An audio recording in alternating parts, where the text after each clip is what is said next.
Je me rappelle, je le cite souvent parce que j'ai toujours beaucoup d'émotions quand j'en parle, j'avais un grand-père paternel que j'aimais bien, dont je tire le nom, et qui me disait quand j'étais petit, tu as de la chance, tu auras une meilleure vie que nous. Est-ce qu'il y a beaucoup de parents ou de grands-parents aujourd'hui qui disent à leur petit-fils ou à leur petite-fille, tu as de la chance, tu auras une meilleure vie que nous? Non. Parce que vous voyez bien qu'en fait, nous sommes lancés dans un processus qui est en train de détruire tout ce qu'a été la France.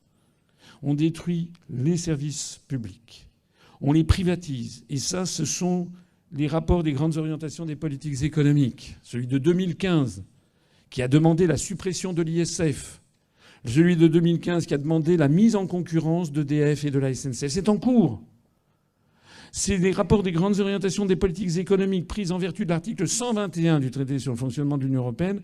La Commission européenne, en vertu de cet article, publie chaque année, pour chaque État membre de l'Union européenne, des directives sur ce qu'il doit faire. Alors, certains ergotent en disant c'est pas une obligation juridique immédiate. Oui, c'est vrai, mais il y a ce qu'on appelle la pression des pairs. Pairs sans eux. La pression des pairs, PAIRS, c'est-à-dire la pression des collègues, qui fait que chaque gouvernement doit rendre compte est-ce qu'il a bien mis en œuvre la politique demandée par Bruxelles. Donc on ne le fait pas forcément tout de suite, mais on est obligé de le faire. Si c'est pas l'année 2015, ça sera 2016. Si c'est pas en 2016, ça sera en 2017. D'autant que ça s'accumule. Chaque année, il y en a un nouveau. Donc la privatisation d'EDF, la privatisation de la SNCF, qui est en cours, aller en région PACA, les trains les TER là, régionaux, ça y est, c'est lancé, la privatisation.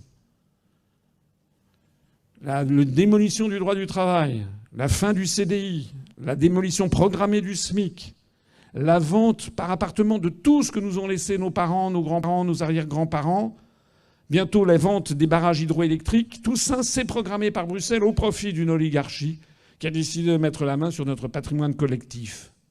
Si on ne bouge pas, si on continue à rester la tête sous l'oreiller, et si on continue à dire « Ah, l'Europe, c'est la paix », on est cuit. La France va être détruite. D'ailleurs, elle est en cours. Sans compter deux éléments dont personne ne parle ou très peu de gens parlent, c'est que c'est la Commission européenne qui exige aussi la fusion des communes, la disparition des départements et, au fait, au bout du compte, le démantèlement de l'unité nationale. Je disais tout à l'heure que tous les référendums ont été piétinés quand ils n'allaient pas dans le bon sens. Rappelez-vous que François Hollande, en 2013, avait eu un coup de génie, ce qui est assez rare chez le personnage. Il avait décidé de faire disparaître le département du Bas-Rhin et le département du Haut-Rhin et de fusionner ça dans une collectivité unique. Il y avait eu un référendum. À l'époque, il y avait une loi qui avait été imposée, qu'on appelait la loi Guémard, qui demandait que lorsqu'il y avait des référendums faits par des... comment appelle-t-on ça, dans des collectivités locales, on demande l'autorisation des populations. Dans le Bas-Rhin et dans le Haut-Rhin, ils avaient dit non à cette réforme. Donc normalement, c'est non, c'est non. On se demande d'ailleurs pourquoi Hollande avait eu cette idée saugrenue. Parce que ce que demandent les Alsaciens, comme les Français de façon générale, c'est pas de fusionner leurs communes ou de démolir les départements. Les Français, ils veulent quoi? Ils veulent, garder un bon niveau de vie. Or, ils ont de plus en plus de mal, à partir du 15 du mois, à joindre les deux bouts. 2, ils veulent que leurs enfants aient un bon travail. Ils ne demandent pas la lune. Mais pas un petit boulot merdique de quelques heures par semaine, sans aucune sécurité de l'emploi. Donc les Français veulent avoir que leur niveau de vie se maintienne, si possible qu'il augmente un petit peu. 2, que les enfants aient du travail. 3, qu'il y ait, je sais pas, un petit peu de surplus pour qu'on puisse le week-end faire un barbecue entre amis et puis qu'on puisse partir en vacances à la mer ou à la montagne une fois par an. Et puis voilà. Puis éventuellement que la France soit en paix. Voilà, si possible que la France gagne la Coupe du Monde de foot. Voilà, c'est pas très compliqué ce que demandent les Français. Ils ne demandent pas qu'on leur supprime les départements. Alors les Alsaciens avaient dit non. Et bien vous avez vu ce qui s'est passé. Il s'est passé que Macron a décidé qu'il l'aurait quand même. Et cette fois-ci, comme d'habitude, en passant par les prétendus représentants, c'est-à-dire le conseil départemental du Haut-Rhin et le conseil départemental du Bas-Rhin. Donc en 2021, ces deux départements vont être supprimés et va être créé, écoutez bien ça, une collectivité européenne d'Alsace. On va prier Strasbourg, la capitale de cette collectivité européenne d'Alsace, de traiter directement avec Bruxelles. C'est exactement le chemin pris par l'Espagne avec la Catalogne. C'est le chemin que réclament les Corses. Jean-Guy Talamone, qui est le président de la collectivité de Corse, a dit « Je verrai de mon vivant une Corse indépendante dans le cadre de l'Union européenne ».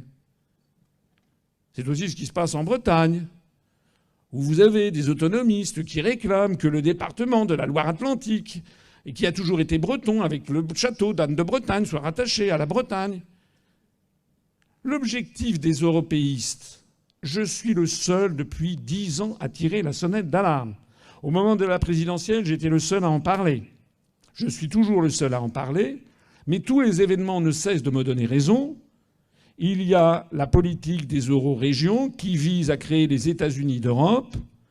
États-Unis d'Europe étant capitale Bruxelles, avec des États fédérés, mais les États fédérés, la France n'y est plus. L'Espagne non plus. En fait, c'est la démolition de l'unité nationale d'États qui ont 1000 ans d'âge, ou 1500 ans d'âge pour ce qui concerne la France depuis le baptême de Clovis, 1000 ans depuis l'accession au trône de Hugues Capet à Noyon en 987, le fondateur de la dynastie des Capétiens. L'objectif délirant des gens qui sont à la tête de ces institutions, par l'intermédiaire de l'Europe des régions, c'est d'avoir à terme Alsace, Catalunya, Corsica, País Vascos, Flanders pour les Flandres. D'ailleurs, M. Van Rompuy, qui était président du Conseil européen, maintenant est un des leaders indépendantistes des Flandres en Belgique. Scotland, Wales, Pays de Galles, Galicia, la Galice, Andalusia, Occitania, le démembrement de notre pays. Alors certains peuvent peut-être se dire, finalement, la France, elle a fait son temps.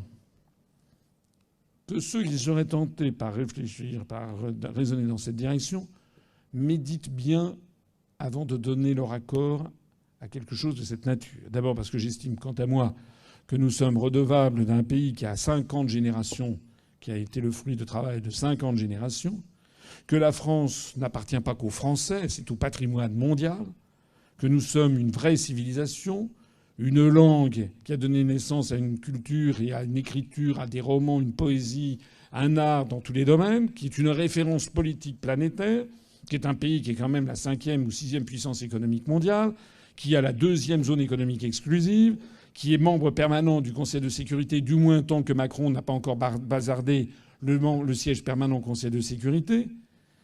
Mais si tous ces arguments-là ne suffisent pas à vous convaincre, je voudrais en attirer votre attention sur celui-là.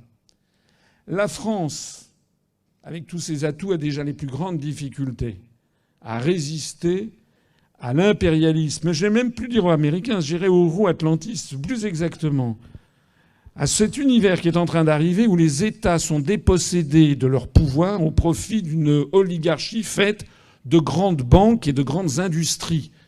Les traités comme le traité, le CETA, le TAFTA, etc., visent maintenant à permettre à des sociétés de traîner devant les tribunaux des États lorsque les États prennent des politiques qui sont contraires à l'intérêt des actionnaires des entreprises. Vous avez vu, par exemple, lorsque le cigarettier Philip Morris avait traîné devant les tribunaux le gouvernement de l'Uruguay parce que l'Uruguay avait pris une politique anti-tabac. Et ça ruinait, ça diminuait les capacités de profit des investissements de Philip Morris en Uruguay. Eh bien, l'Uruguay a été condamné devant les tribunaux de cette nature. Nous sommes en train de vivre peut-être un retour vers un nouveau Moyen-Âge où des intérêts privés, des intérêts de milliardaires qui tiennent des très grands groupes internationaux, bancaires comme Goldman Sachs par exemple, ou JP Morgan, ou des intérêts industriels comme Monsanto, comme Bayer, etc., sont en train de lutter à mort pour s'approprier le pouvoir planétaire contre les États-nations qui sont les représentants des peuples. Si d'aventure les Français essaient de détruire la France, si d'aventure il y avait demain Bresse pour la Bretagne, Alsace pour l'Alsace, Corsica, ce sont des petites structures où il n'y aurait plus la solidarité nationale, et où on se permettrait de détruire tout ce qu'a fait notre pays, c'est-à-dire, comme le dit mon ami Emmanuel Todd, un pays dont la quintessence, c'est que nous sommes, du point de vue anthropologique, égalitaristes. Ce qui se profilerait derrière, c'est la fin de la sécurité sociale. C'est un univers à l'anglo-saxonne, vous savez, avec une médecine parfaite pour les très riches, les milliardaires, une médecine correcte pour les cadres supérieurs, une médecine moyenne pour les cadres moyens, une médecine au rabais pour les salariés, les employés, pas de médecine du tout pour les agriculteurs, pour les ouvriers, pour les étudiants. Est-ce que c'est ça que veulent les Français? Mais à ce moment-là, il sera trop tard, on se mordra les doigts, on a lâché la proie pour l'ombre. Voilà les grands débats de notre époque.